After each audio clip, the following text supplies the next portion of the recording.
नमस्कार दोस्तों, आज की इस वीडियो में आपको इस सवाल का सलूशन बताऊंगा। यदि आप YouTube पे सर्च मार रहे थे तो ध्यान से देखना है। कर सिद्ध करें कि बिंदुएं 1,1 -2,7 तथा 3,-3 एक रैखिक है। सिद्ध करना है कि एक रैखिक है, ठीक ना। देखिए, त्रिभुज का तीनों शीर्ष दिया है। इसको मान लीजिए ए शीर्ष, ये हो गया बी, ये हो गया सी।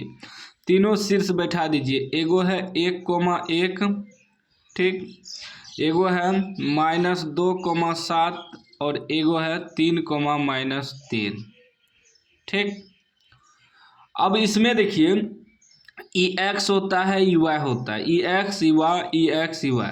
तो इसमें 3 गो एक्स आ रहा है, 3 गो वाई, तो इसको मानेंगे x1 x2 x3, y1 y2 y3। यहाँ लिख लेंगे x1 बराबर x1 आपका 1 हो जाएगा, ठीक। फिर x2 आपका -2 हो जाएगा। फिर x3 आपका 3 हो जाएगा, ठीक ना। फिर y1 आपका हो जाएगा 1। उसके बाद y2 हो जाएगा 7 और y3 हो जाएगा -3। हमें कह रहा है कि सिद्ध करें कि बिंदु इतना इतना एक रेखिक है। एक रेखिक कब होगा? यदि त्रिभुज के क्षेत्रफल बराबर 0 निकल जाए तब एक रेखिक होगा। लिखेंगे तीनों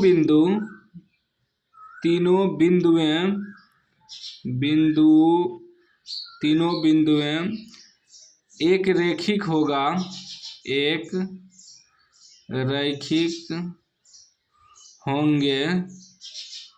होंगे यदि त्रिभुज का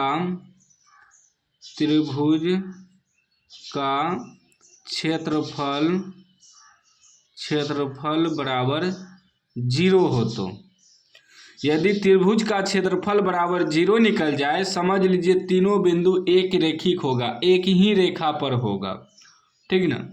तो त्रिभुज का क्षेत्रफल का सूत्र क्या होता है? लिखेंगे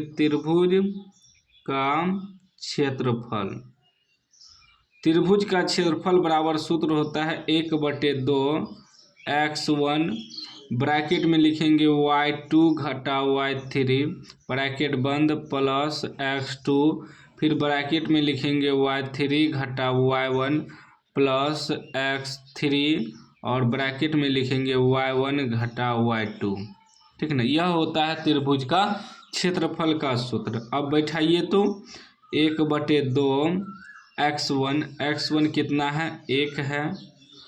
y2 घटा y3 कितना है? 7 है, घटा y3 क्या है? -3 है।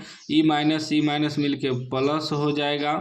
फिर x2 कितना है? -2 है। फिर ब्रैकेट में क्या है? y3 घटा y1 है -3 घटा y1 है 1, इससे गुना होगा। फिर प्लस x3 कितना है? 3 है। y1 घटा y1 कितना है? 1 घटा y2 कितना है? 7, ठीक ना। अब आगे देखिए, ये हो जाएगा 1/2 7 3 10 गुना 1 करेंगे तो 10 हो जाएगा। फिर ये हो जाएगा प्लस -2 गुना -3 -1 माइनस प्लस चिन्ह माइनस का 3 1 4 हो जाएगा। फिर ये प्लस 3 गुना 1 में 7 घटेगा -6, ठीक। अभी कितना हो जाएगा? 1/2 10 घटा क्या? घटा जोड़ 4 दूनी 8 प्लस माइनस 6 के 18, ठीक। अब देखिए 1/2 10 8 18 घटा 18, ठीक ना। कितना हो जाएगा? 1/2 18 में से 18 घटेगा 0 और 0 से गुना करेंगे तो क्या हो जाएगा? किसी भी संख्या को 0 से गुना करते हैं तो 0 हो जाता है। 0 निकल गया आंसर। तो अब जब 0 निकल गया तो इसका मतलब ये क्या है? यह एक रेखिक है। यहाँ कह रहा था कि यदि तीनों बिंदु एक रेखिक होंगे, त्रिभुज का क्षेत्रफल 0 हो तब। तो त्रिभुज का क्षेत्रफल निकल गया, लिख देंगे अतः तीनों बिंदुएं एक रैखिक है, एक रैखिक है, ठीक ना, क्योंकि त्रिभुज का क्षेत्रफल कितना निकल गया 0। तो उम्मीद है आप समझ गए होंगे, समझ गए हैं तो लाइक कर दीजिए, चैनल को सब्सक्राइब कर दीजिए और घंटी को दबा के ऑल कर दीजिए।